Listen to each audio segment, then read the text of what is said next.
شهر رمضان الذي أنزل فيه القرآن هدى للناس وبينات من الهدى والفرقان. جیاواز لە هەر کات و شوێنێکی دی مزگەوتی فیردەوس لە هەولێر بە شێوەیەکی جیاواز ئامادەکاری بۆ بەربانگ دەکات و لە خزمەت ڕۆژواناندا دەبێت. بەرنامەی مزگەوتەکەش بە شێوەیەکە کە تەواوی مانگەکە بە هەمان شێوە بەسەربەرن. بەر لە بانگدانیش لەو کاتە زێڕینەی کەوە دوعاڕەت ناکرێتەوە نوێشخوێنان دەستیان ڕۆ و ئاسمان بەرز دەکەنەوە و ڕازی دڵیان لای پەروەردگاریان دەکەن.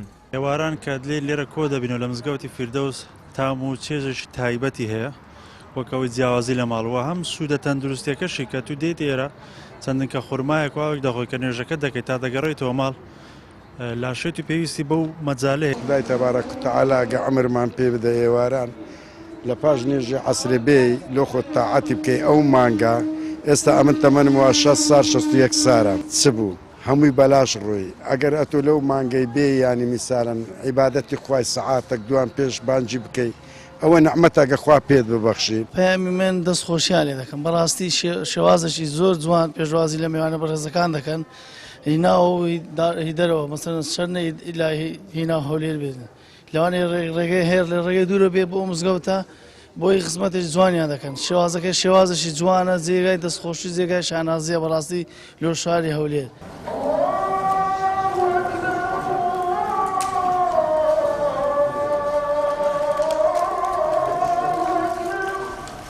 پێشنوێژ و تارخوێنی مزگەوتی فیردەوس لە هەولێر دەڵێت ڕێنمایی نوێژ خوێنان دەکەین تاکو ئەم مانگە بە باشترین شێوە بە عیبادەت و خواپەرستی بەڕێ بکەن.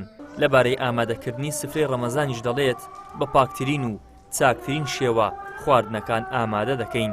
زیاتر ئەمە لە مانجی ڕەمەزانان ئەوە هانی مسلمانان دەدەین کە زۆر ڕوو لە خوابن بە تەوبەکردن بە پەشیمانبوونەوە لە گوناه و تاوانەکان وە زیادکردنی چاکەکان هەر یەکە پەیوەندی خۆی و مابەینی خوای خۆی تونند و تۆڵ بکە هێدی خۆمان ئامادە دەکەین لە بۆ فطاری ئێواران مەغریب کە ئەو کاتە ئێمە ساوسەلم دەفەرمی دوعاتەیدا ڕەت نابیتەوە و بەڕاستی فەرحەیە خۆشیە هەموو مسلمانێک هەموو سائیمێک دوو فەرحی هەیە دوو خۆشی هەیە دوو جێژنەی هەیە فەرحێک ئەو کاتی کە فتار دەکەیەوە ئەو کاتە زۆر خۆشە مسلمانانم ئێکەوەنە دوعا دەکەی هەست دەکەی کە خوای گەورە لە خوا نزیک بوویەوە. وَلِتُكَبِّرُوا اللَّهَ عَلَى مَا هَدَاكُمْ وَلَعَلَّكُمْ تَشْكُرُونَ.